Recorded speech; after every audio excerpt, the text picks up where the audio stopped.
उत्पत्ति 18 का 26 वचन से पढ़ती हूँ, ध्यान से आप लोग सुने।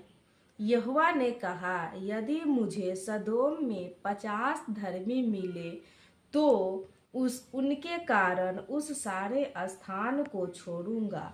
फिर अब्राहम ने कहा, हे प्रभु सुन, मैं तो मिट्टी और राख का हूँ, तो भी मैंने इतनी ढिठाई की कि तुझसे बातें करूं।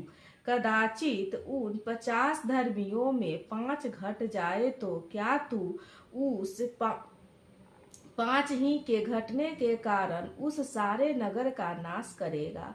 उसने कहा, यदि मुझे उसमें 45 भी मिले तो भी उसका नाश न करूंगा। आमीन। फिर उसने उससे यह भी कहा, कदाचित वहां 40 मिले। उसने कहा, तो भी मैं उस 40 के कारण भी ऐसा न करूंगा। फिर उसने कहा, हे प्रभु क्रोध ना कर तो मैं कुछ और कहूं, कदाचित वहां 30 मिले। उसने कहा, यदि मुझे वहां 30 भी मिले तो भी ऐसा न करूंगा। फिर उसने कहा, हे प्रभु सुन, मैंने इतनी ढिठाई तो की है कि तुझसे बातें करूं, कदाचित उसमें 30 मिले।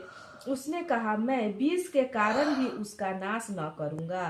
फिर उसने कहा, हे प्रभु क्रोध न कर, मैं एक ही बार और कहूंगा, कदाचित उसमें 10 मिले। उसने कहा, तो मैं 10 के कारण भी उसका नाश न करूंगा। जब यहोवा अब्राहम से बातें कर चुका तब चला गया और अब्राहम अपने घर को लौट गया। प्रभु इतना दयालु और महान है से अगर किसी नगर में 10 भी धर्मी मिले, प्रभु का दास या बेटा बेटी मिले, तो प्रभु उस नगर को उस 10 धर्मी के कारण भी बचाएगा।